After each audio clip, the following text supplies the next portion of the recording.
भैया जी कहीं में आपका एक बार फिर स्वागत है। मैं हूं प्रतीक त्रिवेदी। बातचीत के सिलसिले को जोड़ने के लिए एक बार फिर मैं आपके बीच में हाजिर हूं। फोन नंबर ऑफ कोर्स एक फोन नंबर जिस पे आप अपनी बात, अपना एजेंडा, अपनी जो परेशानी है वो कहते हैं मुझसे। ऑफ कोर्स वो अभी आएगा, लेकिन मैं आज आपसे बताना चाहता हूं कि आज खबर क्या है। खबर तीन बड़ी है, बहुत बड़ी खबर तीन है कि मुंबई परेशान है बाढ़ से, पानी से, और निकलना मुश्किल है, यह हालात हैं। और एक खबर यह भी है कि ड्रग मंडली को लगातार समन भेजा जा रहा है। और एक समन यह भी जो आई खबर अभी कुछ देर पहले आई, और बड़ी खबर यह कि दीपिका को भी समन भेजा गया और उनको कहा गया कि 25 तारीख को वो एनसीबी के दफ्तर पे हाजिर हो। तो एक खबर यह भी है, और एक खबर यह भी है कि जो चुनावी घमासान होना है बिहार में, उसकी जो पृष्ठभूमि है, जो उसकी रणनीति है, उसके तार भी कहीं ना कहीं इन्हीं तमाम सारी प्रक्रियाओं के बीच से निकल रहे हैं। वो हुआ यह है कि गुप्तेश्वर पांडे जो पूर्व डीजीपी हैं बिहार के, उन्होंने इस्तीफा दिया। ये तीन बड़ी खबर हैं। अब सवाल यह है कि बहस हमको करनी है इन पर, लेकिन मैं आपको बताऊं कि ये जो घमासान है, जिसमें खबर आप राइट हैंड पे जो देख रहे हैं कि श्रद्धा कपूर को भी भेजा गया है, सारा अली खान भी शरीक है, रकुल को कल बुलाया गया है, ये तमाम खबर है। लेकिन मैं आपको सबसे पहले ये बताना चाहता हूं कि जो वाक युद्ध हुआ है और जो पॉलिटिकल पृष्ठभूमि तैयार हो रही है, मैं आऊंगा, मैं नंबर्स पे ही आना चाहता हूं क्योंकि जो कॉलर्स हैं वो ऑफ कोर्स अपनी बात कहेंगे, फिर मैं अपने मेहमानों से तारुफ कराऊंगा। पहले वो देख लेते हैं कि वो क्या पॉलिटिकल पृष्ठभूमि तैयार हो रही है, वो दो लोग कौन आमने सामने हैं, वो लोग कौन आमने सामने हैं, और किस तरह से पॉलिटिकल पृष्ठभूमि तैयार हुई है पूर्व डीजीपी गुप्तेश्वर पांडे के इस्तीफे के बाद। जी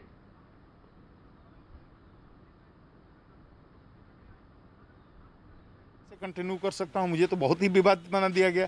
विपक्ष को जो दूसरे भी जो लोग हैं उनको कहने का मौका मिलेगा कि हम किसी को फायदा पहुंचाने के लिए काम कर रहे हैं, किसी को नुकसान पहुंचाने के लिए काम कर रहे हैं। जो 34 साल बेदाग नौकरी किया, अपने ये डीजीपी के करियर में अपने दाग क्यों लगने देगा। इसलिए मैं चाहता था कोई ऐसा डीजीपी आए जिसके बारे में ये सब बातें ना हो। मैंने छोड़ दिया। आपका अगला कदम क्या होगा? क्या चुनाव लड़ेंगे? किस पार्टी से चुनाव लड़ेंगे? देखिए, चुनाव लड़ना तो कोई पाप नहीं है, गैर कानूनी भी नहीं है, अनैतिक भी नहीं है, असंवैधानिक भी नहीं है। आप भी लड़ सकते हैं, हम भी लड़ सकते हैं, कोई भी लड़ सकता है। हमने अभी तय नहीं किया है। पार्टी तो बाद में तय करेंगे, पहले चुनाव लड़ने का तय करेंगे, तब ना पार्टी तय करेंगे। जब तय करेंगे बताओ। उनको उम्मीदवार बनाएंगे, उनके ऊपर जनता भरोसा नहीं करेगी। इसलिए जिस तरह से 3-4 महीने से डीजीपी साहब का जो राजकीय तांडव चल रहा था महाराष्ट्र के बारे में, वो तांडव का पीछे उनका एजेंडा क्या था? चुनाव लड़ना कोई गैर कानूनी नहीं है, असंवैधानिक नहीं है। आप भी चुनाव लड़ सकते हैं। और उधर एक बाइट ये थी संजय राउत साहब की कि जो राजनीतिक घमासान चल रहा था उसके तार कहां जुड़े थे, और इस तरह की बात थी। लेकिन मैं आपको बताऊं कि दिक्कत कहां पे थी। जो मैंने तीन खबर सबसे बड़ी बताई थी कि इस वक्त अगर मुंबई की बात करें तो बाढ़ से जूझ रहा है, पानी है सड़क पर, और तमाम सारे लोग निकासी को लेकर बहुत परेशान हैं। लेकिन मैंने आपको बताया कि एक सब खबर यह भी आई है कि समन किया गया है, जो ब्रेकिंग खबर है कि एनसीबी ने दीपिका को 25 सितंबर को बुलाया है। ये एक बड़ी खबर है। और तीसरी खबर मैंने जो अब से कुछ देर पहले आपको बाइट दिखाई, वो ये थी कि चुनाव लड़ना कोई गैर कानूनी तो नहीं है, पूर्व डीजीपी गुप्तेश्वर पांडे जी कह रहे थे। और दूसरी बाइट ये कि ये जो उम्मीदवार बनाए जाएंगे उन पर जनता विश्वास नहीं करेगी, संजय राउत कह रहे हैं, अगर वो चुनाव लड़ने का फैसला करते हैं। हमारे साथ जो मेहमान आज जुड़ रहे हैं बातचीत के सिलसिले को, मैं उनके पास जाऊंगा। लेकिन मैं बता दूं, एक जो फोन लाइन है, मैं चाहूंगा कि उस फोन लाइन को एक नंबर एक बार फिर से नुमाया किया जाए, उस फोन नंबर को सामने लाया जाए, सो दैट कि अपने बात लोग कहने के लिए जो आना चाहते हैं आगे, उसके लिए आए। 01204341 01204341640 ये नंबर है जिस पे आप अपनी बात कह सकते हैं, और जिस पे बहस जा रही होगी उसको आप टोक सकते हैं कि नहीं नहीं नहीं, ये बहस यहां नहीं, इस पर भी होनी चाहिए, और मैं आपकी बात को सर माथे लूंगा। लेकिन जो मेहमान हमारे साथ मौजूद हैं, मैं उनसे तारुफ कराना चाहूंगा। शाइना एनसी बीजेपी का पक्ष रखने के लिए हमारे साथ मौजूद हैं। बहुत बहुत शुक्रिया शाइना जुड़ने के लिए। हमारे साथ आशुतोष जी सामने हैं, बहुत बहुत शुक्रिया आशुतोष जी, एक बार फिर से हमारे साथ जुड़ रहे हैं। Thank you so much sir, thank you so much. और रवि श्रीवास्तव जी हमारे साथ जुड़ रहे हैं, राजनीतिक विश्लेषक हैं, जो हमारे साथ इस वक्त सामने स्क्रीन पर हैं। Thank you so much sir. मैंने तो खबरों से शुरू कर दिया और जो खबरें आ रही थी वो सब बता दिया। रवि श्रीवास्तव जी, मैं आपके पास सबसे पहले आना चाहता हूं। कॉलर का फोन जरूर आएगा। मेरे प्रोग्राम में कॉलर अपनी बात रखता है, अपना मुद्दा रखता है, अपनी जो दिल की बात है वो भी रख देता है। कि प्रेम है, कॉलर है। मैं रवि जी मैं आपके पास आया, लेकिन एक कॉलर है जो अपनी बात कहना चाहते हैं। जी प्रेम जी, बात अपनी कहिए।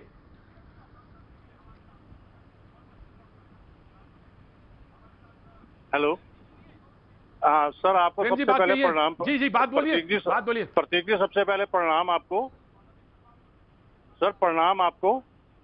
जी बोलिए सर मैं ये पूछना चाह रहा हूँ कि सर दिल्ली के जो दिल है उसमें एमसीडी की सर पेंशन को लेके 5 महीने हो गए हैं साहब, और कोई सुनने वाला नहीं, कोई कहने वाला नहीं साहब। इसके बारे में सर कभी एक दिन आप रिपोर्टिंग कीजिए सर। बहुत बहुत बुरी हालत हो रही है साहब पेंशन भोगियों की, मरने के कगार पे खड़े हुए सर। 5 महीने हो गए हैं, कोई तो जवाब देने वाला नहीं है साहब, कोई जवाब देने वाला नहीं है साहब। मेरी माताजी 88 साल की हैं साहब। तो इस बारे में सर मैं तो आपसे रिक्वेस्ट कर सकता हूँ, सिर्फ एक दिन आप प्रोग्राम करिए सर, तो आपको पता लगेगा सर। और बहुत मुद्दे हैं सर हिंदुस्तान में।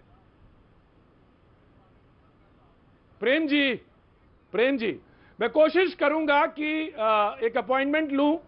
अपनी आंखों का जो चश्मा है, इसका जो लेंस है वो थोड़ा सा ठीक नहीं दिख रहा है मुझे, तो मैं कोशिश करूंगा कि अपने आंखों के चश्मे को ठीक कराऊं, दुरुस्त कराऊं, जिससे कि मुझे मुद्दे दिखना शुरू हो जाएं। मुझे अभी मुद्दे नहीं दिख रहे। जब मैं कहता हूं कि मुद्दे मुझे नहीं दिख रहे, तो आप इतने होशियार तो हैं, इतने समझदार तो हैं कि आपको समझ में आ रहा होगा कि मुद्दे, और मैंने आपको बीच में टोका भी नहीं, तो आपको तो समझ में आ रहा होगा कि मुद्दे मुझे क्यों नहीं दिख रहे। मैं कोशिश करूंगा कि मुद्दे दिखें मुझे और मुद्दे मुझे साफ नजर आए। जी सबसे पहले मैं रवि श्रीवास्तव जी आपसे जानना चाहता हूं कि जो कुछ हो रहा है, संबंध जा रहे हैं, बाढ़ भी आ रही है, और बाकी तो आपको सब मालूम है कि लोग कह रहे हैं कि साहब मरने के कगार पे हैं, लेकिन आपकी तो नजर इनायत ही नहीं होती हुजूर आली। जी रवि जी। प्रतीक जी, मुझे किसी प्रकार के किसी भी संबंध से कोई विरोध नहीं है। बिल्कुल संबंध भेजा जाना चाहिए, जिसका नाम आए उसकी जांच होनी चाहिए, और जो बार बार चैनलों पे दूध का दूध और पानी का पानी अलग होता है वो किया जाना चाहिए। मगर मुझे एक बात सिर्फ कहनी है कि जिस ड्रग के बारे में बात बॉलीवुड के बारे में की जा रही है, वो ड्रग के जो सोर्स हैं, उसके जो असली कैरियर्स हैं, उसके जो असली स्मगलर्स हैं, जो हमारी माननीय संसद और हमारी माननीय विधानसभाओं में बैठे हुए हैं, उन तक ये जांच कब पहुंचेगी? उन तक ये जांच की आज कब पहुंचेगी श्रीमान जी? मुझे इस सवाल का जवाब चाहिए। इन लोगों को, जो आप कलाकारों को पकड़ रहे हैं, उनको सजा देंगे, उनके पास कुछ पोजीशन मिलेगा तो सजा देंगे, नहीं मिलेगा तो दूसरी कार्रवाई होगी, कोई आपत्ति नहीं है, करिए। सफाई करना बहुत अच्छी बात है, ड्रग कार्टेल डिमोलिश होना बहुत अच्छी बात है, मगर इस ड्रग कार्टेल का जो सूत्र है, जो स्मगलर है, जो असली कैरियर है, उस तक ये एनसीबी कब पहुंचेगी? एनसीबी पिछले 40 साल से मुंबई में कार्यरत है। आप मुझे बताएं कि कितने हजार टन ड्रग उन लोगों ने यहाँ पकड़ी। उनकी नाक के नीचे जो बॉलीवुड में संजय दत्त, फरदीन खान और तमाम तरह के लोग ड्रग लेते और पीते और खाते पकड़े गए, उन तक उन्होंने क्या कार्रवाई की? 1% जो ड्रग आती है देश के अंदर, उसका 1% भी ये हमारा competent department narcotic control bureau पकड़ नहीं पाता। तो ऐसी स्थिति में ये पुड़िये बट रही है बाहर स्कूलों के, ये हमारे संत महात्मा लोग गांजा और चिलम लगा रहे हैं, ये ड्रग कहां से आ रही है? इस ड्रग के सूत्र तक कब पहुंचेंगे हम लोग? हम कुछ फिल्म स्टारों का नाम लेकर के, मैं नहीं कहता कि उनका कोई नेक नाम होगा इस करने से, मगर इनमें से बहुत से लोग हैं जो खुद कह चुके हैं कि हम ड्रग लेते थे। हमारी कंगना रनौत जो प्रतिष्ठित हीरोइन है यहाँ की बॉलीवुड की, वो तो खुद ऑन रिकॉर्ड कह चुकी कि हाँ मैं ड्रग लिया करती थी, और भी बहुत से कलाकार कह चुके हैं कि हम लिया करते थे। मेरा ये कहना है, ये लोग राइट सर, ये लोग राइट सर, विक्टिम है, राइट, ये लोग चाइना अपराधी नहीं है, इतने बड़े लड़ने वाले। रवि जी आपको कैसे राइट पता है सर, कि राइट सर। मनोज जोशी जी प्रतिष्ठित। मैं कुछ कहना चाहती हूँ। जी जी जी, मैं शाइना आ रहा हूँ। शाइना आपका एक जी, मनोज जोशी जी मैं आपका स्वागत करता हूँ। जी शाइना, शाइना कुछ कहना चाह रही थी। जी शाइना जी। प्रदीप जी मैं पूछना चाहती हूँ, रवि जी को कैसे पता है कि कंगना रनौत ड्रग कंज्यूम करती है? कल मैं आरोप लगाऊं उनके ऊपर तो क्या ये साबित होता है कि रवि जी ड्रग्स करते हैं? बिल्कुल भी नहीं। बेबुनियादी आरोप लगाना बेमतलब है। आज हम जानते हैं कि मुंबई पुलिस ने कहा कि ये पूरा केस ओपन एंड क्लोज था। ओपन एंड क्लोज नहीं था प्रतीक जी। हम सब जानते हैं कि ईडी, सीबीआई और एनसीबी जो काम कर रहे हैं, क्यों कर रहे हैं? एनसीबी का एक ही लक्ष्य है कि समाज में सफाई हो, पूरा क्लीन अप हो, और कोई जनरलाइजेशन नहीं है। एमएचए और स्वयं गृह मंत्री ने कहा कि बॉलीवुड और ड्रग माफिया का लेन देन नहीं है, लेकिन जो कोई पॉलिटिकल इंसुलेशन की बात है तो कोई ऐसे देखें कि कौन से लोग हैं जो इस पूरे काम में सप्लायर्स हैं, कौन से हैं डिस्ट्रीब्यूटर्स, कौन से हैं कंज्यूमर्स। रवि जी कुछ कहना चाह रहे हैं?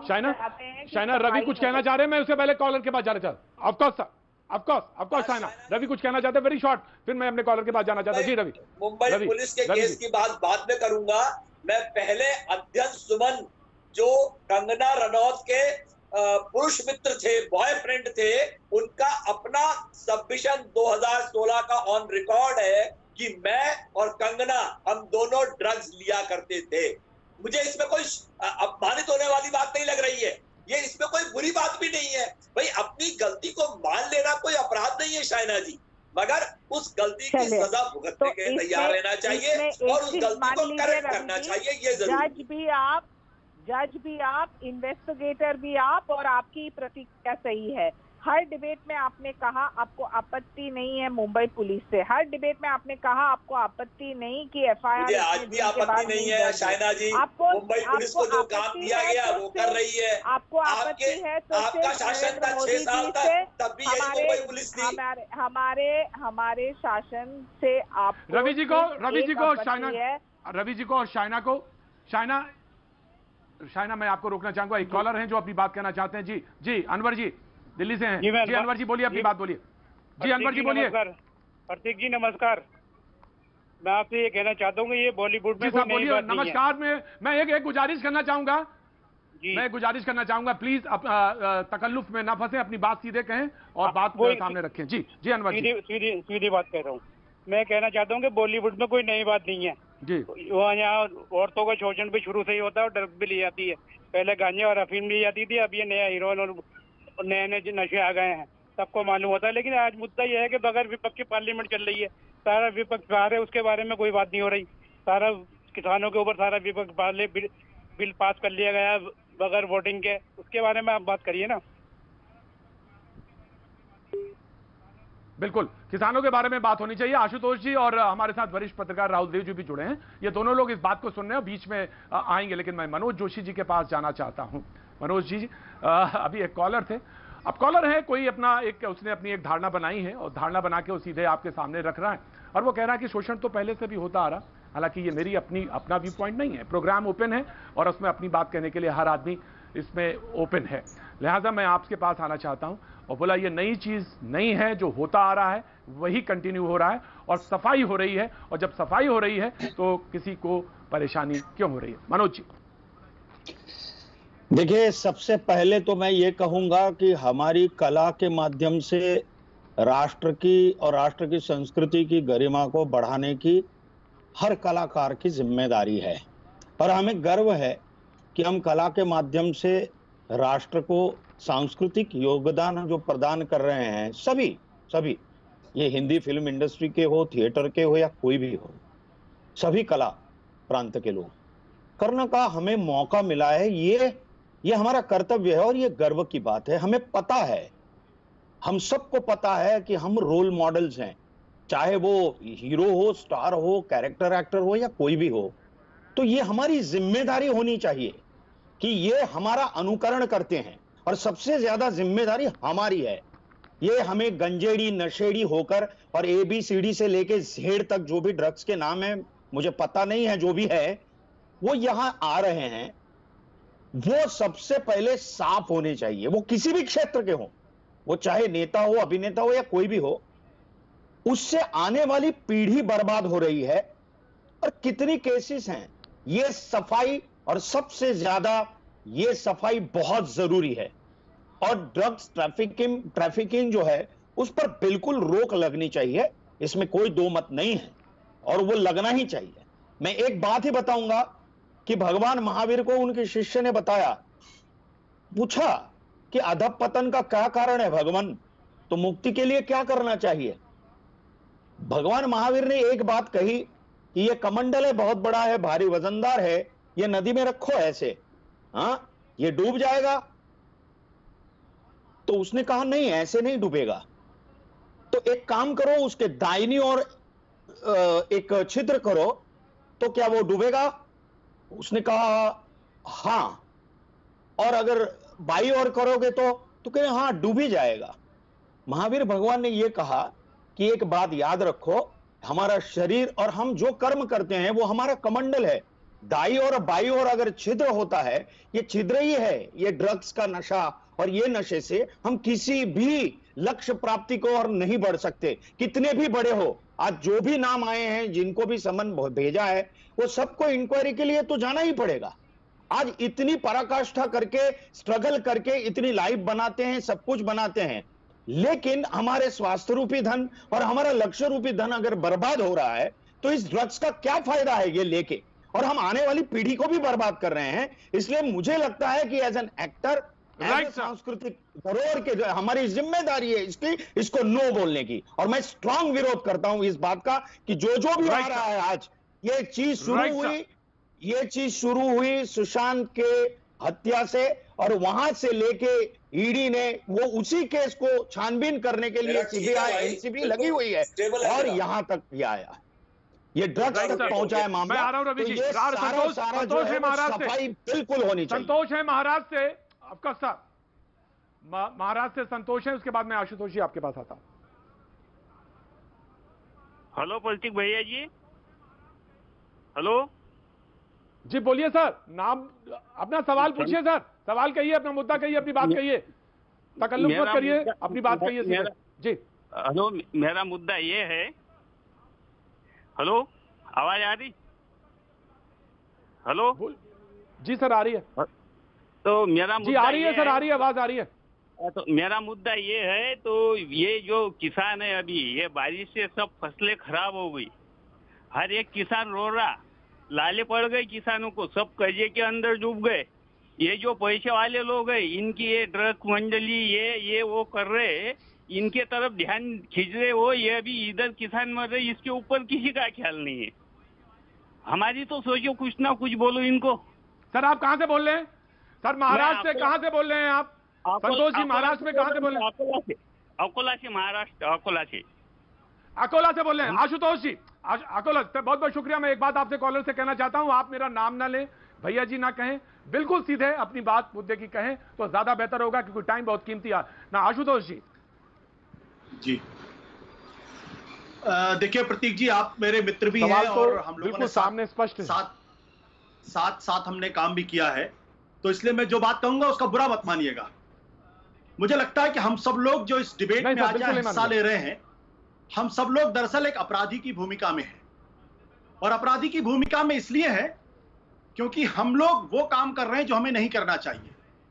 दीपिका पादुकोण को अभी सिर्फ सम्मान दिया गया है, लेकिन मैं पिछले 3 दिनों से देख रहा हूं कि उसको अपराधी बना के उसकी छवि को नष्ट भ्रष्ट किया जा रहा है, और जिस तरीके से उसके साथ व्यवहार किया जा रहा है, आशुतोष जी मीडिया ये आशुतोष जी मीडिया ये कहता है, आशुतोष जी माफ करिएगा, आशुतोष जी माफ करिएगा, मैं आपको दूंगा सर, मैं आपको दूंगा। मैं ये कहता है, मीडिया ये कहता है, मैं टोक रहा हूं, मालूम है धारा प्रभाव में जो बोलता है उसको दिक्कत होती है, लेकिन सर मैं ये कहूंगा कि मीडिया ये कहता है कि मैं दबाव बनाता हूं, और हम मीडिया कह रहा है कि हम ही दबाव बनाते हैं। जब हम दबाव बनाते हैं तब कहीं कुछ होता है, तब कहीं जू रेंगती है। तो सर इस पॉइंट को ध्यान में रख के बोलिएगा। Thank you so much sir, I am sorry. तो मैं ये कह रहा हूं कि अगर कल डिप्रेशन में आके अगर वो आत्महत्या करने की कोशिश करे या कर ले, तो उसके लिए कौन जिम्मेदार होगा? ये सवाल तो हमें अपने आप से पूछना पड़ेगा। क्या हमने ये तय कर लिया है कि किसी का भी नाम हवा में उछाल देंगे, उसके बाद उसको हम अपराधी साबित कर देंगे, और उसके बाद ये तय कर देंगे कि दरअसल उससे बड़ा अपराधी इस दुनिया में कोई पैदा ही नहीं हुआ है? ये जो परंपरा शुरू हुई है, इस परंपरा के बारे में क्या कुछ कभी कोई बातचीत होगी या बातचीत नहीं होगी? और इसमें दो चीजें हैं। पहली बात, अगर दीपिका पादुकोण अगर जिम्मेदार हैं, अगर वो अपराधी हैं, तो अभी जो रवि जी ने जिस ओर इशारा किया, कंगना रनावत के दो कम से कम टीवी इंटरव्यूज है, एक अध्ययन सुमन का है, दूसरा कंगना रनावत का खुद का इंटरव्यू है जिसमें वो कहती है कि मैं ड्रग एडिक्ट हो गई थी। तो ये एनसीबी की नजर कंगना रनावत पर क्यों नहीं पड़ती है? उनको समन क्यों नहीं जाता? उनसे पूछताछ क्यों नहीं करती? दीपिका पर होती है, दिया मिर्जा पर होती है, रिया चक्रवर्ती पर होती है, इन सब पर होती है।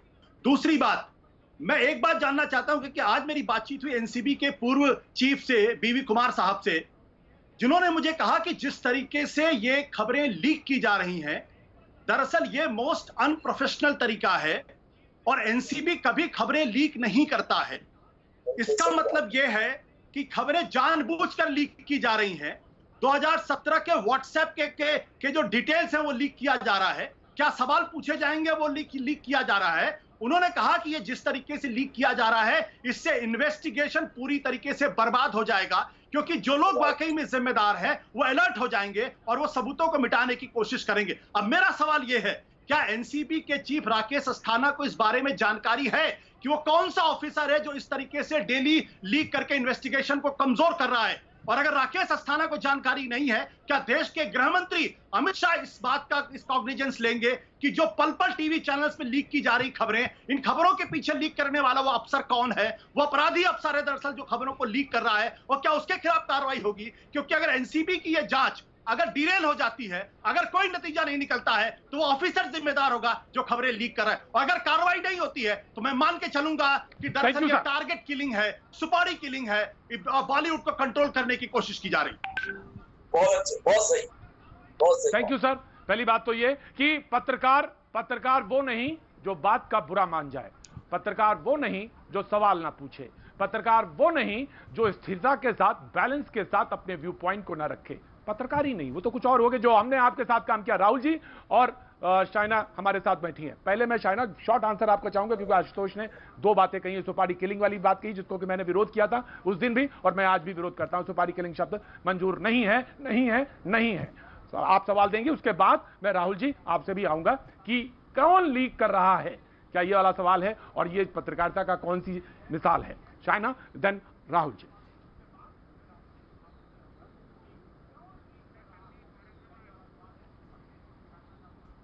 कि किसी की भी छवि खराब करना नहीं चाहिए, और बिल्कुल स्पष्ट रूप से मैं कहती हूँ कि बेबुनियादी आरोप पे हम विश्वास नहीं करते हैं।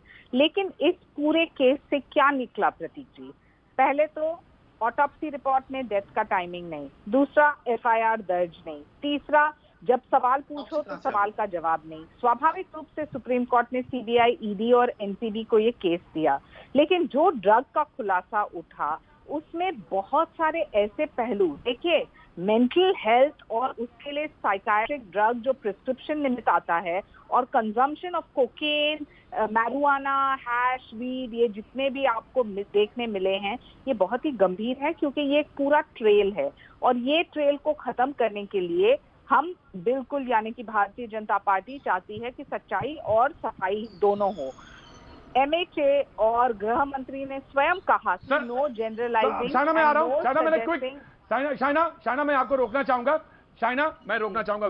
बहुत क्विक रिस्पांस चाह रहा था, क्योंकि राहुल देव जी नहीं बोले। सर आशुतोष जी बहुत क्विक बोलिएगा, सो दैट कि राहुल जी को टाइम मिले ब्रेक से पहले। मैं आ रहा हूं, रवि जी मैं आ रहा हूं। आशु जी बहुत क्विक बोलिएगा, सो दैट कि राहुल देव जी को 20 सेकंड में अपनी बात कहूंगा कि ये मामला सुप्रीम कोर्ट में गया और ये कहा गया कि महाराष्ट्र की पुलिस दरअसल कार्रवाई नहीं कर रही है। 40 दिन हो गए और आज 40 दिन से ज्यादा हो गए हैं। सीबीआई और एनफोर्समेंट डायरेक्टोरेट ने जो एफआईआर में बात थी कि एक हत्या का आरोप लगाया गया था और मनी एम्बेजलमेंट का बात किया गया, तो क्या सीबीआई और एनफोर्समेंट डायरेक्टोरेट भी महाराष्ट्र की पुलिस की तरीके से, मुंबई पुलिस की तरीके से नाकाम साबित हुई है, या वह रिया चक्रवर्ती के साथ मिल गई है? क्योंकि इसमें किसी तरीके का कोई रास्ता आगे दिखाई नहीं पड़ रहा है, इसलिए एनसीबी का रास्ता चल रहा है। Right sir. राहुल देव जी, आपका सवाल क्या है? पत्रकार राहुल देव जी सर, सवाल बहुत सामने, पूरी चर्चा की पृष्ठभूमि आपके सवाल यही नहीं है। सवाल सब दरअसल ये भी है कि आखिर इन्वेस्टिगेशन चल रही है और उसमें जो डिले है, या क्योंकि इन्वेस्टिगेशन का एक प्रोसेस है तो उसमें डिले हो सकता है, लेकिन आशुतोष जी ने उस पर सवाल उठा दिया जी। भाई कुछ मामलों में जो बहुत संगीन और गंभीर मामले होते हैं उसमें अदालतें भी रोज की सुनवाई करती हैं, रोजाना सुनवाई करती हैं। लेकिन अब मीडिया एक ऐसी अदालत बन गया है जिसमें सब कुछ वही है। अभी जैसे शाइना ने कहा कि वकील भी वही है, दोनों ओर से वकील भी वही है, वही जज भी है, वही जांच करने वाला भी है, वो सीबीआई भी है, वो वकील भी है, वो जज भी है और वो एनसीबी भी है। तो ये तो एक हम अजीब ही खेल खेल रहे हैं। और जो लोग जानना चाहते हैं, लोगों के जो मुद्दे हैं, जो वो तो आपने अभी इसी शो में सुनवा दिए हम लोगों को। लोग क्या जानना चाहते हैं, लोगों की अपनी समस्याएं क्या हैं, वो उनको कहीं टीवी पर दिख नहीं रही। और आप और हम भी बैठकर इस समय इन लोगों की इन आवाज़ों को शामिल करते हुए भी क्या बहस कर रहे हैं। वही रिया चक्रवर्ती को, वही ड्रग्स के मामले को, वही कंगना रनौत को, क्या मतलब है? ये 2.5 महीने से जो मैं कहूँगा ये राष्ट्रीय मूर्खता चल रही है, इसको कौन हवा दे रहा है? हम दे रहे हैं, हम और आप, यानी पूरा मीडिया।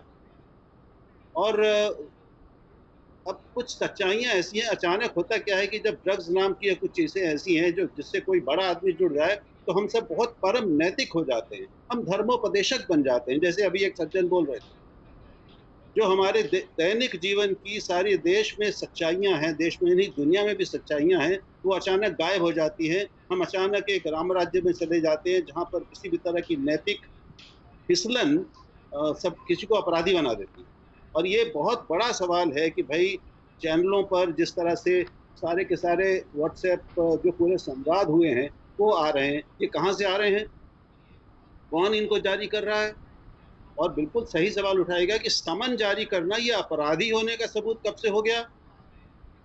और समन जारी किए गए अगर कुछ लोगों को, और कुछ को किए गए और कुछ को नहीं किए गए, तो जिनको नहीं किए गए फिर उनकी भी जांच होनी चाहिए। मीडिया उनके पीछे क्यों नहीं जा रहा है कि इनके क्यों नहीं जारी किए गए, इनको क्यों नहीं जारी किए गए? ऐसा मीडिया कर सकता है ना कि जिनको किए गए, बाकी तो पूरा रिकॉर्ड अभी पिछले 5 साल का रिकॉर्ड अगर आप मनोज जोशी जी, राइट साहब, ब्रेक का टाइम है। मनोज जोशी, राइट सर, मनोज जोशी जी, आपकी तरफ ये इशारा था जब राहुल जी कहने का मतलब ये है कि सब लोग अनैतिक। मनोज जी आ रहा हूं, of course you will respond. Manoj ji you will respond, of course you will respond. मुझे एक कॉलर भी हैं औरंगाबाद से, संदीप, अगर अपनी बात करना चाहे वेरी क्विक कहिएगा, बहुत जल्दी कहिएगा, फिर उसके बाद मनोज जी अपना जवाब देंगे। जल्दी से कहिए, औरंगाबाद से संदीप जी हैं। नमस्ते सर, ये बोल रहे हैं सिर्फ बॉलीवुड में ही क्यों? बोलिए सर, ये बोलते हैं बॉलीवुड में ही क्यों? बॉलीवुड के जो ये कलाकार है इनको देख के हमारे बच्चे सीखते हैं। अगर इनको सजा होगी तो इनको नीचे वाले जितने भी हैं हमारे बच्चे वगैरह, इनको भी डर रहेगा सर। ये चीज नहीं होना चाहिए। राइट सर, औरंगाबाद से संदीप थे। वक्त एक छोटे से ब्रेक का, ब्रेक के बाद मैं फिर हाजिर होता हूं और मनोज जी रिस्पॉन्ड करेंगे जिस तरफ राहुल जी इशारा कर रहे थे। वक्त एक छोटे से ब्रेक का।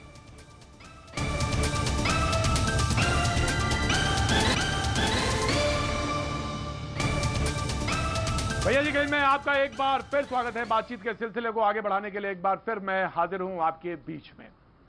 कॉलर है, मैं उनके पास जाऊं उससे पहले मैं एक बात जरूर कहना चाहता हूं कि मुंबई परेशान है इस वजह से ज्यादा इसमें वहां पे सड़कों पर पानी है, निकलना मुश्किल है, लगातार बारिश के हालात हैं। क्या इस पर हम बहस कर रहे हैं आज? जी नहीं, हम इस पर बहस नहीं कर रहे हैं। हमने खबर बताई, जी हाँ हमने खबर बताई, तो हमारा उत्तरदायित्व खत्म हो गया। ये एक ऐसा प्रश्न है जिसके ऊपर बातचीत या बहस भी हो सकती है। बहरहाल मुद्दा यह है इस वक्त जहां पे हम मौजूद हैं कि ड्रग मंडली को लेकर एक बात थी, और जब मैं ब्रेक पे गया तो राहुल देव जी ने कहा कि इसी पैनल में एक सज्जन मौजूद हैं जिन्होंने कुछ थोड़ा से प्रवचन या एक उपदेश जैसी चीज दी। इशारा सीधा मनोज जी के लिए था और मैं मनोज जी के पास आता हूं, लेकिन एक कॉलर है एमपी नरसिंहपुर से रमन जी, मैं उनका एक कॉल ले लेता हूं, उसके बाद मनोज जी मैं आपकी तरफ मुखातिब होता हूं। जी रमन जी बोलिए। हाँ जी सर, मैं मध्य प्रदेश ठैमी से बोल रहा हूँ। सर अभी आशुतोष जी बोल रहे थे कि ये मीडिया के दबाव, हाँ आशुतोष जी बोल रहे थे कि मीडिया के दबाव में वो आत्महत्या कर लेगी तो मीडिया जिम्मेदारी लेगी क्या? तो सर ये करोड़ों लोग उनको देखते हैं, उनकी पूजा करते हैं, तो उनमें से किसी 10 लोगों ने मान लो वो ड्रग्स का सेवन करने लगे उनको देख के, तो इनकी जिम्मेदारी आशुतोष जी लेंगे क्या?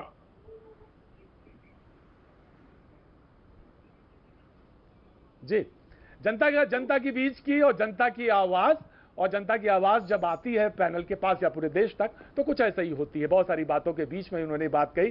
बहुत बहुत शुक्रिया रमन जी अपनी बात कहने के लिए। मनोज जी अब आप बात कहें। मनोज।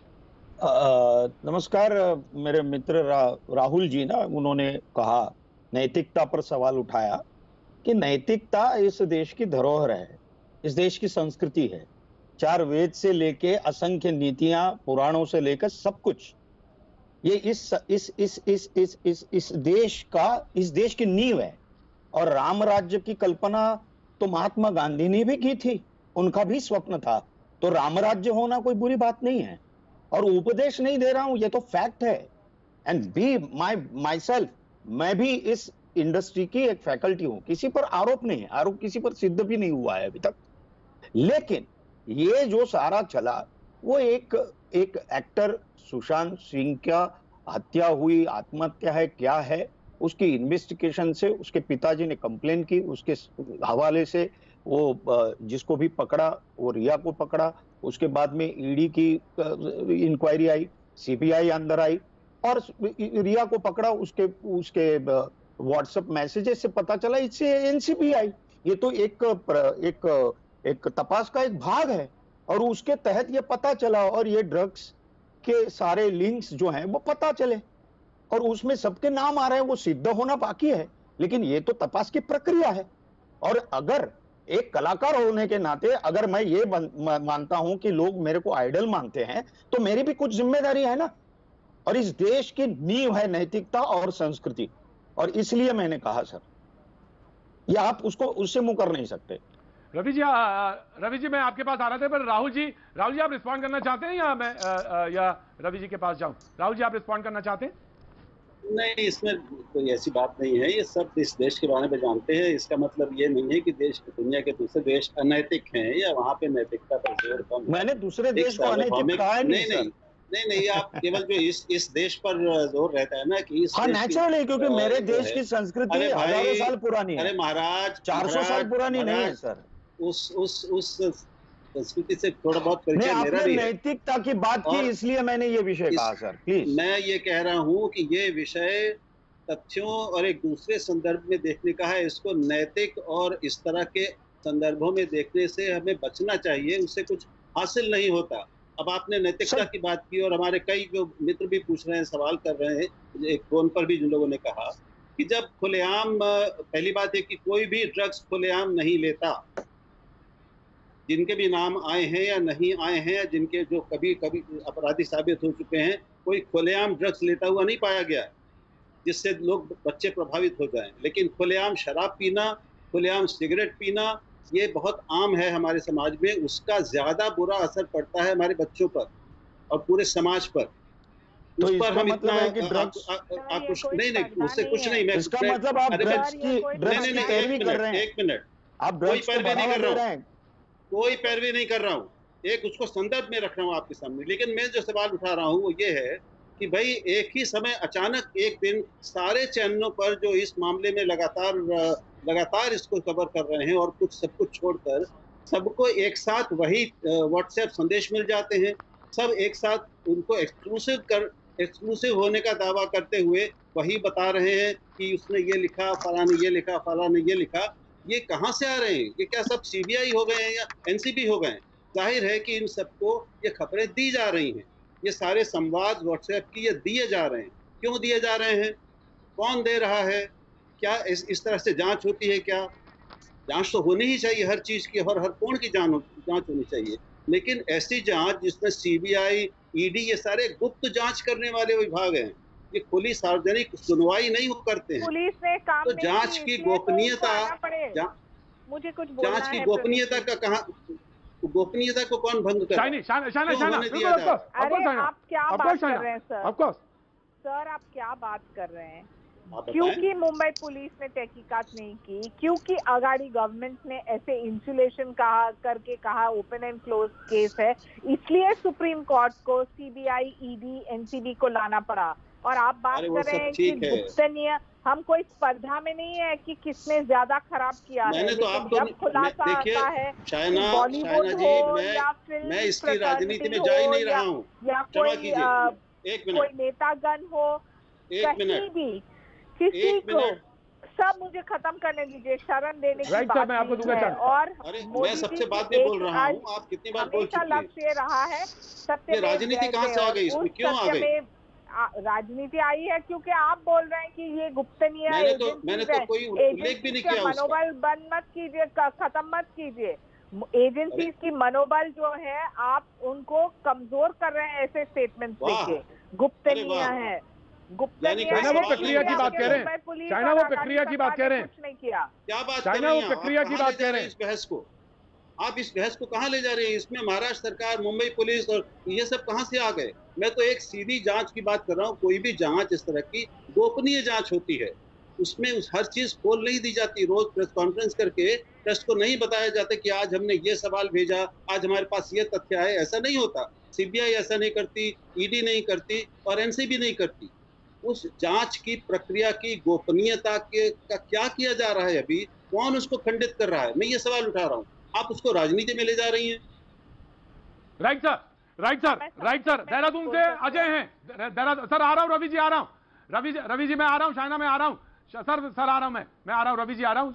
अजय जी देहरादून से, सर सीधे सवाल पूछिए। हाँ सर नमस्कार। सर मैं ये बोलना चाहता हूँ कि एक डिबेट हो जाती है, चलो उस पे हो जाती है, ड्रग्स पे हो जाती है, रिया पे हो जाती है, नशे पे हो जाती है, तो दूसरी डिबेट तो आप अलग कर सकते हो, मगर तीनों जो डिबेट होती है वो एक ही उस पे चल रही है। एक बार समझ में आ गया कि ठीक है वो चल रहा है, केस मैटर हो रहा है, ठीक है। दूसरी डिबेट आप किसी बेरोजगारी पे या महंगाई पे या किसी और चीज पे भी कर सकते हो, मगर जो 5 बजे डिबेट आती है, 6 बजे डिबेट आती है, 7 बजे, वो एक ही उस पे चलती है। ये मुझे थोड़ा सा उस पे लग रहा है कि आदमी एक ही डिबेट कर रहा है, वही बंदे बैठ रहे हैं, वही चीज बोल रहे हैं। एक डिबेट देख ली है तो मैं बिल्कुल अजय जी आपकी बात बिल्कुल सही है, बिल्कुल सही बात है। और ये दर्शक की ये जो एक साखी है वो समझना चाहता है आखिर कि आप कम से कम कुछ नहीं तो उन मुद्दों की तरफ तो आ ही जाइए, उन हाशिए पे जो आपने छोड़ रखे हैं उनको भी तो दिखा दीजिए। बिल्कुल ठीक है अजय जी, आपकी बात सर माथे पे है। लेकिन रवि जी बहुत देर से कुछ कहना चाह रहे थे। बिल्कुल रवि जी अपना पॉइंट कहिए। लेकिन रवि जी मैं आपके पास आऊं, लेकिन उससे पहले आशुतोष जी भी मुस्कुरा रहे हैं, वो भी कुछ कहना चाहेंगे। मैं एक पॉइंट कहना चाहता हूं।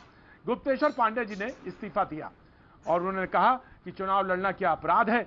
तो उधर संजय राउत जी ने कहा कि 3-4 महीने से राजकीय तांडव चल रहा था, महाराष्ट्र के बारे में उनका एजेंडा क्या था। जिस तरफ राजनीति की बात हो रही थी ना, राजनीति किधर जा रही है, राजनीति क्या हो रही है, राजनीति की तरफ इशारा साफ है। जी रवि जी अब आप बोलिए, make your point. Ravi ji बिल्कुल धन्यवाद प्रतीक जी, आपने मौका दिया। मैं कह रहा हूं कि 48,000 किसानों के लिए आज लोग सड़कों पर हैं और हम लोग एक आत्महत्या के लिए चैनल्स के ऊपर 12-12 घंटे लगातार नॉन स्टॉप शो करते जा रहे हैं। मेरी ये शाइना एनसी जी अभी बात कर रही थी राजनीति की, तो मैं कहता राजनीति पर भी इनको एक बार जवाब दे दूं मैं कि बीजेपी का एमएलए कर्नाटक का 1.3 टन ड्रग के साथ में पकड़ा गया। बीजेपी के अरुणाचल और मेघालय के एमएलए ड्रग केस में पकड़े गए हैं। माननीय अमित शाह जी जो गृह मंत्री है देश के, उन्होंने 23 अगस्त 2019 को बड़े स्पष्ट रूप से एक बयान दिया और ये कहा कि इस देश में सरकार की 0 टॉलरेंस है towards narcotic substance, psychotropic drugs, इन चीजों के खिलाफ। तो मैं पूछना चाहता हूँ शाइना जी से, क्या अमित शाह जी सुशांत सिंह राजपूत को ड्रग सप्लाई कर रहे थे? जब आपकी 0 टॉलरेंस है तो आपकी 0 टॉलरेंस कहाँ गई? क्या कर रही थी सरकार आपकी? अब आप राजनीति करेंगे तो राजनीतिक जवाब भी आपको जरूर मिलेंगे शाइना जी।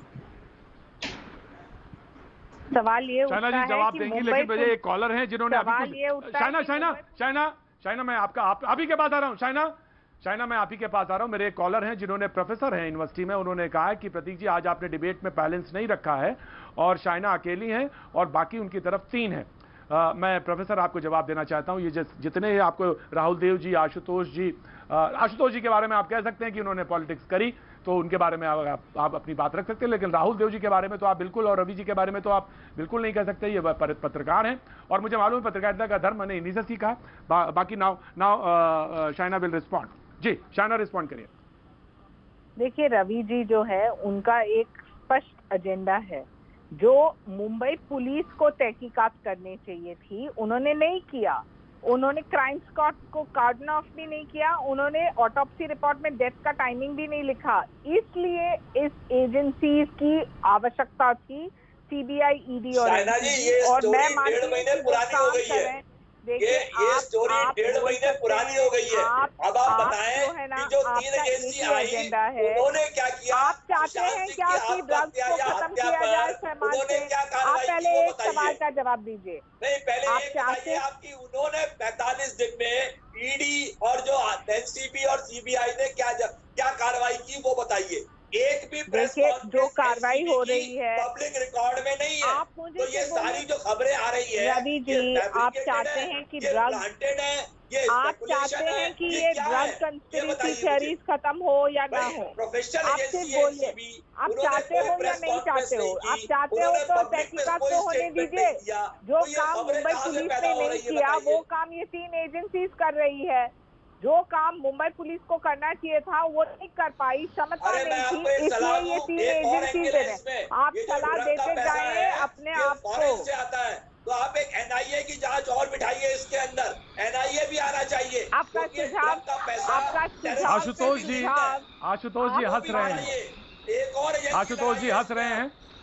मुझे मालूम है आशुतोष जी को हंसी आ रही है इस बात पर, और क्यों आ रही है मैं जरूर जानूंगा क्यों हंसी आ रही है। शायना आप रिस्पॉन्ड करिएगा, मैं आपके सेंटेंस पूरा सुनना चाह रहा था, मैं सुन नहीं पाया। शायना मैं आपको चाहूंगा कि आप पूरी बात कहिएगा, लेकिन राजकमल जी हैं आगरा से और आशुतोष जी क्यों हंस रहे हैं ये भी मैं जानना चाहूंगा, जरूर जानना चाहूंगा। राजकमल जी अपना सवाल पूछिए आगरा से, अपनी बात कहिए राजकमल जी। जी सर, बोलिए सर। मेरी आवाज सुनाई दे रही है? सर मेरी आवाज सुनाई दे रही है? बिल्कुल, आपकी आवाज पूरा देश सुन रहा है। आप अपनी बात कहिए। बताइए कि ये जो ड्रग आ रही है आप बोलिए, से आ रही है, बाहर से आ रही है, कैसे आ रही है? फिर इनको ये एनवीसी वालों को बर्खास्त करें, इनके डीजी को, जो भी है बड़े अधिकारियों को, सबको बर्खास्त कहाँ से रही है? किस भ्रष्टाचार से आ रही है? भ्रष्टाचार क्यों नहीं रुक रहा है? अगर नहीं रुक रहा है तो उस मंत्री को इस्तीफा देना चाहिए, तुरंत इस्तीफा देना चाहिए। पहले रोके। और ये शराब और ये क्यों चल रही है? ये लेडियों को शराब पीते हैं, लेडियों को पीते हैं जो गरीब आदमी है। ये शराब की बंद होती है, ये भी ड्रग में ही आती है शराब। शराब के लिए एक तरफ एक्ट है, एक तरफ 13 जी है, और दूसरी तरफ उसमें बंदी भी है और एक्ट भी है, 13 जी भी लगाते हैं उसमें शराब के लिए। क्यों ये शराब क्यों नहीं बंद होती? राइट अजय जी। राजकमल जी राइट राजकमल जी आगरा से थे, उन्होंने कहा कि ये कहां से ड्रग आ रही है, और ड्रग आ रही है तो कहां कौन सा भ्रष्टाचार हो रहा है। आशुतोष जी ना प्लीज रिस्पॉन्ड, उसके बाद मैं शायना आता हूं, आप अपनी बात कहिएगा पूरी। आशुतोष जी। देखिए प्रतीक जी, बीच में लाइन कट गई थी, लेकिन आपके कोई महाराष्ट्र के मध्य प्रदेश के कोई कॉलर थे और जिन्होंने कहा था कि भाई जब मैंने दीपिका के बारे में बोला था तो उन्होंने मेरा नाम लेके कहा अगर कुछ हो जाएगा तो उसके लिए क्या मैं जिम्मेदार हूंगा। मैं आपको बताना चाहता हूं ये मीडिया की ताकत है। मीडिया की ताकत यह है कि जो चीज नहीं हुई उसकी तस्वीर आपने ऐसी पेश हो गई कि उनको लग रहा है कि अगर दीपिका पादुकोण आज की तारीख में अपराधी है, ड्रग वो लेती हैं, ये कंफर्म हो गया उसके दिमाग में। ये तस्वीर अब उसकी जिंदगी से कभी भी नहीं मिट सकती है। ये जो नुकसान दीपिका पादुकोण का हुआ है इसकी भरपाई कौन करेगा? एक सवाल तो ये मैं जो अगर कॉलर जिन्होंने किया अगर मेरी बात सुन रहे हो तो मैं उनसे यही गुजारिश करना चाहता हूं कि भाई एक बार अपराधी साबित हो जाए उसके बाद आपको जो सजा देनी हो सजा दे दो, लेकिन अभी तो जांच भी शुरू नहीं हुई और आपने अपराधी मान के कह दिया और आप मेरे ऊपर आरोप लगा रहे हैं। तो मैं यही बताना चाहता था कि ये दूसरी बात, अभी शाइना एनसी कह रही थी कि एजेंसीज पर सवाल मत खड़े करो क्योंकि मनोबल गिर जाएगा। जब मुंबई पुलिस के ऊपर सुबह से शाम तक जब सवाल खड़े हो रहे थे तब किसी बीजेपी के नेता ने नहीं कहा कि मुंबई पुलिस का जो मोराल है वो डाउन हो जाएगा, वो काम नहीं कर पाएंगे, तब किसी ने नहीं कहा। आज 1 महीने से ज्यादा हो गया, सीबीआई एक कदम आगे नहीं बढ़ पाई है सुशांत सिंह राजपूत के मामले में, और जो फर्जी आवाड़े का आरोप लगा था 15 करोड़ का, उस पर एनफोर्समेंट डायरेक्टरेट एक कदम आगे नहीं बढ़ पाई है। तो क्यों ना कहा जाए कि सीबीआई और एनफोर्समेंट डायरेक्टरेट जो है ये भी जो है वो रिया चक्रवर्ती से मिल गए हैं और दरअसल इस केस में वो सुशांत सिंह राजपूत के साथ न्याय नहीं बल्कि अन्याय करना चाहते। तो मैं यही कहना चाहता हूं कि ये जानकारी मिलती कहां से साइना एनसी को बीजेपी के लोगों से कि भाई ये ऑटोप्सी नहीं हुआ, फलाना चीज नहीं हुई, इन्वेस्टिगेशन ठीक से नहीं हुआ। क्या किसी ने इन्वेस्टिगेशन की पूरी रिपोर्ट देखी है? क्या वो 36 लोगों का जो स्टेटमेंट देखा है? क्या किसी ने फॉरेंसिक जांच देखी है? नहीं देखी है। नैरेटिव इस देश के अंदर खड़ा कर दिया गया और वो इसलिए ताकि उद्धव ठाकरे की सरकार को डिस्क्रेडिट किया जाए और जो उद्धव ठाकरे ने बीजेपी के साथ सरकार नहीं बनाई उसकी सजा उनको दी जाए। बराबर है। Right sir, right sir. Rahul ji मेरी बात को दुरुस्त करेंगे। कभी कभी लगता है कि आशुतोष जी बोलते बोलते पत्रकार से शुरू करते हैं और कहीं ना कहीं एक पॉलिटिशियन की तरफ मुड़ जाते हैं, कभी कभी ये लगता है। और इस बात को हमारे समझ से राहुल जी ज्यादा बेहतर बताएंगे। बोलता शुरुआत आपने बिल्कुल एज अ जर्नलिस्ट करी थी और बोला बिल्कुल जर्नलिस्ट की तरह था, लेकिन बीच में आज जब एकदम किनारे के सिरे पे पहुंचे तो मुझे लगा कि पॉलिटिशियन आशुतोष कहीं बोल रहे हैं। ऑफ कोर्स सर मैं आपको दे मुझे राहुल देव जैसे लोगों ने ये सिखाया है जब मेरे संपादक थे कि खबरों के बीच में क्या खबर है उस खबर को भी पकड़ना चाहिए। जो पत्रकार खबरों के पीछे की खबर नहीं पकड़ पा रहे हैं, दरअसल ये हो क्यों रहा है इसको समझना पड़ेगा कि आप 5-5 एजेंसी लगी हुई है सुशांत सिंह राजपूत पे। और मैं राहुल देव जी से ये जानना चाहूंगा, चल रहा है, मैं राहुल देव जी से ये जानना चाहूंगा आज, और मैं राहुल देव जी से ये जानना चाहूंगा क्योंकि आपको राहुल देव जी ने बताया और मुझे आपने बताया, तो मैं ये जानना चाहूंगा कि इस दाल में दाल बन रही थी, ये छौंक किसने लगा दी बीच में, ये छौंक लगाने वाले कौन थे, मैं आपसे ये आज जानना चाहूंगा। और बिल्कुल शरीफुद्दीन हैदराबाद से कोई बात करना चाहते हैं, शरीफुद्दीन जी अपनी बात कहिए। शरीफुद्दीन जी हैदराबाद से। मोहम्मद फरीदुद्दीन, तेलंगाना हैदराबाद से बात कर रहा हूं मैं। देखिए साहब, जो है ये 2 साल पहले, 1-1.5 साल पहले हैदराबाद में भी जो है तेलुगु फिल्म इंडस्ट्री के जो है कई जो है हीरो हीरोइंस को जो है एनसीबी के जरिए जो है ड्रग कंट्रोल वाले जो देखे गए, मगर आज तक जो है उसका रिजल्ट नहीं आया। तो यहाँ भी जो है बॉलीवुड में भी जो है ऐसे ही हो रहा है। ये सफाई वफाई कुछ नहीं हुई, ये वक्त के जो है बर्बाद के सिवा और कुछ नहीं है। देश में और भी जो है बहुत मुद्दे हैं, जैसे जो है शिक्षा क्षेत्र का जो है बहुत बड़ा जो है नुकसान होके शिक्षा क्षेत्र में जो है बच्चों को तालीम नहीं है। शिक्षा जो है आप कर्मचारी परेशान है, प्राइवेट स्कूल्स परेशान है, इस पर जो है बात नहीं हो रही है। आज जो है किसान परेशान है, आज 70% जो है किसान जो है आज रोड पे है। ये मुद्दे जो है लेकर रहेंगे तो जो है अच्छा होगा। शुक्रिया, बहुत बहुत शुक्रिया शरीफुद्दीन साहब हैदराबाद तेलंगाना से बोल रहे थे। वक्त एक छोटे से ब्रेक का, ब्रेक के बाद मैं फिर हाजिर होता हूं।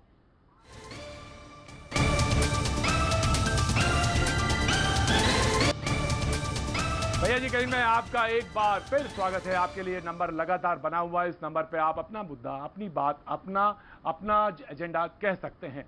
और हम जिस मुद्दे पे बात करें वो ड्रग मंडली में किसका अगला नंबर है। आप कह सकते हैं कि मुंबई में जब बाढ़ है तो आप उस पर बात क्यों नहीं करते। मैं ये कहता हूं आप सवाल क्यों नहीं उठाते। आप सवाल उठाइए ना, मैं जवाब देने के लिए तैयार हूं। आप सवाल उठाइए 0120434164 ये नंबर है। इस पर आप अपनी बात कहिए, अपना एजेंडा कहिए। एक कॉलर है जो जुड़ना चाहते हैं, उसके बाद शाइना मैं आपके पास आता हूं जी। कोई बात कहना चाहिए? संजय जी बोलिए संजय जी। राहुल देव जी से मैं ये पूछना चाहता हूँ कि करोड़ों लोग ये जानना चाहते हैं कि सुशांत सिंह का मौत किस कारण से हुआ सर। ड्रग के माध्यम से उनका मौत हुआ है तो ड्रग तो ऑटोमेटिक उसमें जोड़ा जाएगा, उसको खोजा जाएगा कि ड्रग किसने दिया, क्यों दिया।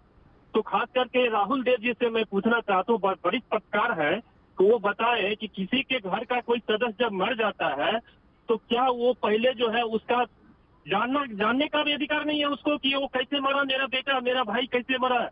और वो आम इंसान नहीं था, वो स्टार होने वाला था। सभी जितने भी बॉलीवुड में थे ना, सबको पीछे छोड़ देता ऐसा स्टार था। तो खास करके राहुल देव जी से मैं जानना चाहता हूँ कि किसी के घर में कोई मर गया हो तो उसका राहुल जी जवाब देंगे सर। जी संजय जी मैं जवाब देता हूँ। बिल्कुल संजय जी, आपने सवाल पूछा, जवाब दूं? जी सर, राइट सर, दीजिए। शायद अगर संजय जी पूछ रहे थे ये तो सवाल मैं भी सारा ये जो मूल झगड़ा है 2.5 महीने से इसी सवाल पर है कि सुशांत सिंह राजपूत ने आत्महत्या की या उनकी हत्या की गई जैसा आरोप लगाया गया, और जो भी हुआ किन परिस्थितियों में हुआ, कौन उसके लिए जिम्मेदार है, और कौन सी परिस्थितियां, क्या दवाएं यानी ड्रग्स उसके लिए, नशे की दवाएं जिम्मेदार हैं, कुछ लोग या व्यक्ति जिम्मेदार हैं, ये सारे सवाल हैं। लेकिन अब उसमें आप देखिए, इससे पहले जब प्रतीक जी जा रहे थे, ब्रेक पे जा रहे थे, उन्होंने कहा था वो मुझसे आएंगे पूछेंगे कि इतनी छौंक लग गई है। जो समस्या हुई है इस समय की, इस जो बुनियादी सवाल आपने उठाया है और हम भी सहमत हैं, लेकिन क्या ये एक राष्ट्रीय महत्व का प्रश्न है? इतना बड़ा सवाल है कि 2.5 महीने देश के लगभग 95% बड़े चैनल रोज दिन में 10-10 घंटे इसी को ज्ञात अज्ञात उपस्थित अनुपस्थित कोणों से इसी की चर्चा में लगे रहें, इसी को दिखाते रहें। क्या ये इतना बड़ा सवाल है? निश्चित रूप से हर घर के लिए और उस व्यक्ति से परिचित सभी लोगों के लिए सबसे बड़ा सवाल होगा, बहुत बड़ा सवाल है। लेकिन क्या ये राष्ट्रीय प्रश्न बन गया है क्या? इसकी जैसी कवरेज हो रही है और उसमें जो प्रतीक ने पूछा आशु जी आ रहा है, आशु जी आ रहे, कुबेरनाथ जी एक मिनट प्रतीक, एक मिनट। हाँ जा छौंकी वाली बात, एक महाराष्ट्र की राजनीति की छौंक लगी है, उसमें फिर मुंबई में बीजेपी और शिवसेना की आपसी राजनीति की छौंक लग गई, उसमें एक बिहारी छौंक है, एक बंगाली छौंक लग गई है, एक हिमाचली छौंक लग गई है।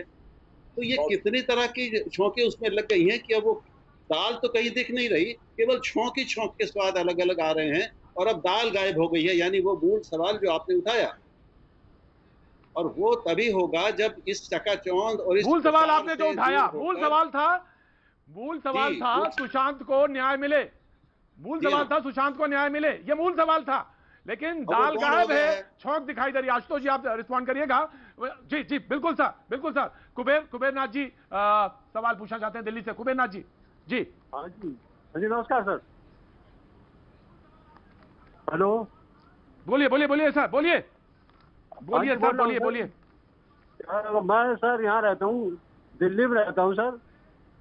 हेलो जी सर, बोलिए। हाँ जी, मैं बोल रहा हूँ, भ्रष्टाचार के मुद्दे को बोलना चाहता हूँ सर मैं कुछ। जी सर, मैं बरेली का रहने वाला हूँ। तो सर बोलिए। वहाँ मैंने भ्रष्टाचार का एक मुद्दा उठाया था सर, तो मुझे अपनी जान बचा के यार भागना पड़ा वहाँ से, उत्तर प्रदेश के बरेली में। और मुझे अपने बच्चों सहित मुझे यहाँ से समझे वहाँ से अपनी जान बचा के यहाँ भागना पड़ा।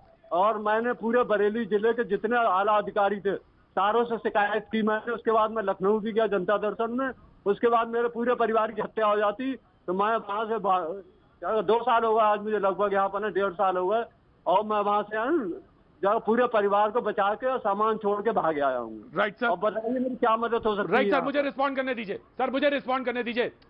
जी कुबेरनाथ जी, मुझे रिस्पॉन्ड करने दीजिए इस सवाल को सीधे। ये ऐसे सवाल थे जो अक्सर भैया जी कहीं में, अक्सर क्या लगभग रोज कैनॉट प्लेस पे मैं फेस करता था या ये आते थे। और ये सवाल वो हैं जिनको लगता है कि उनको न्याय नहीं मिला, या न्याय के लिए गए, दरबार में भी गए, जनता दरबार में भी गए, वहां भी उन्हें न्याय नहीं मिला और वो उनकी बात सुनी गई नहीं गई। कुबेरनाथ जी, मैं आप कह रहे हैं एक बार फिर से जाएं, क्योंकि आप टेलीविजन पे हैं, नेशनल टेलीविजन पर हैं, अपनी बात कह रहे हैं, बार बार आपका नाम कुबेरनाथ बरेली से भी आप जोड़ रहे हैं, आप एक बार फिर से जाएं। उम्मीद है उत्तर प्रदेश का शासन, प्रशासन और जो भी लोग जुड़े हैं आपकी बात से, आपके न्याय की प्रक्रिया से, वो न्याय करेंगे। जी आशुतोष जी, अपना अब बात कहना चाह रहे थे। जी आशु जी। देखिए, जो बात राहुल जी ने सवाल उठाया है कि छौंक हो गई, दाल गायब हो गई। और अभी आपके एक कॉलर ने कहा, मैं बार बार कह रहा हूं कि मीडिया की ताकत कितनी है कि सुशांत सिंह राजपूत के घर के लोगों को जानने का हक है या नहीं है।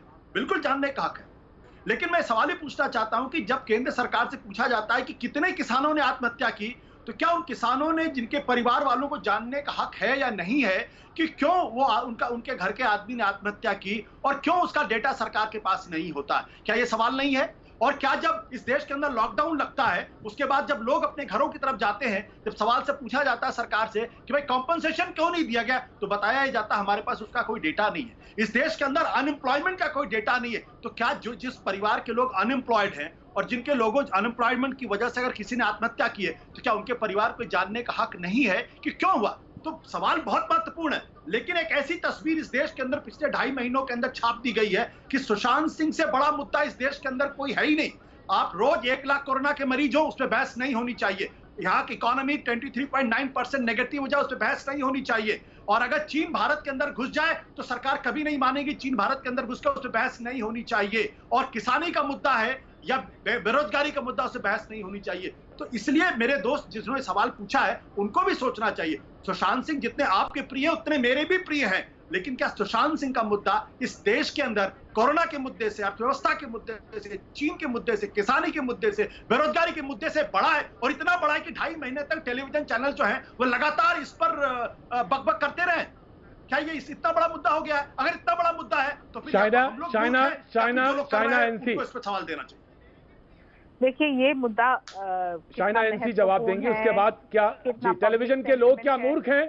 टेलीविजन के लोग क्या मूर्ख हैं, इस पे हम जवाब देंगे, लेकिन चाइना बाकी हिस्से का जवाब देंगी। चाइना, देखिए ये सवाल का जवाब ऑनेस्टली प्रतीक जी आपको देना चाहिए, क्योंकि मीडिया कौन से मुद्दे को उजागर कर रही है और कौन से मुद्दे में पब्लिक सेंटिमेंट है। हाँ रुचि है, रुचि है, लोग जानना चाहते हैं। चाइना आप कह सकती हैं, चाइना नो चाइना ना, मैं यहाँ पे रोकना चाहूंगा।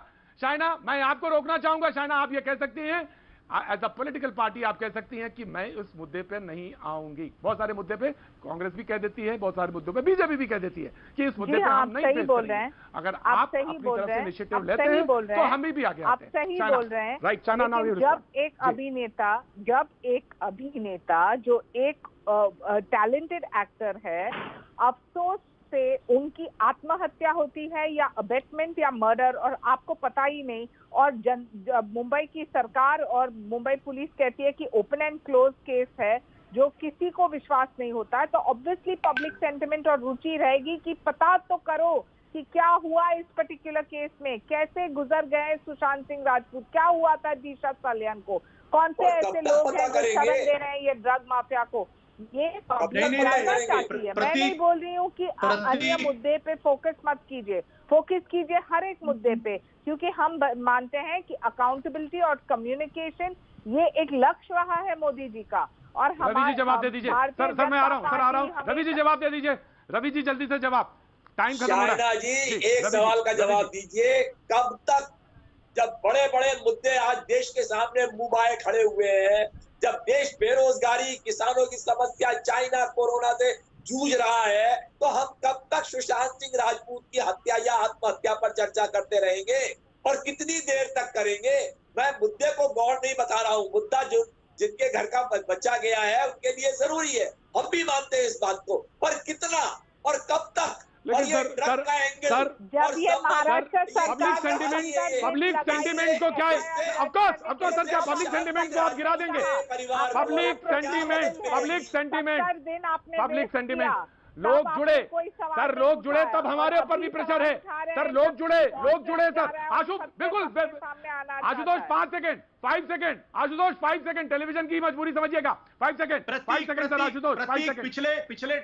पिछले 3 महीनों के अंदर 2.5 करोड़ सैलरीड क्लास के लोग बेरोजगार हुए हैं। कौन जिम्मेदार है? क्या मोदी जी इसका सवाल का जवाब देंगे या नहीं देंगे? सरकार से सवाल पूछा जाएगा या नहीं पूछा जाएगा? या सुशांत सिंह राजपूत पर हम सवाल करेंगे? सर आपका सवाल लिया मैंने, आपका सवाल लिया, लेकिन लोग भी जानना चाहते थे कि क्या न्याय होगा। लोग ये भी जानना चाहते थे क्या न्याय होगा, और टेलीविजन ने वो अपनी भूमिका अदा की। लेकिन आज अभी बस सिर्फ इतना, कल फिर मिलेंगे, उठाएंगे मुद्दा, होंगे यही सारे लोग। बने रहिए हमारे साथ, आर पार की तैयारी।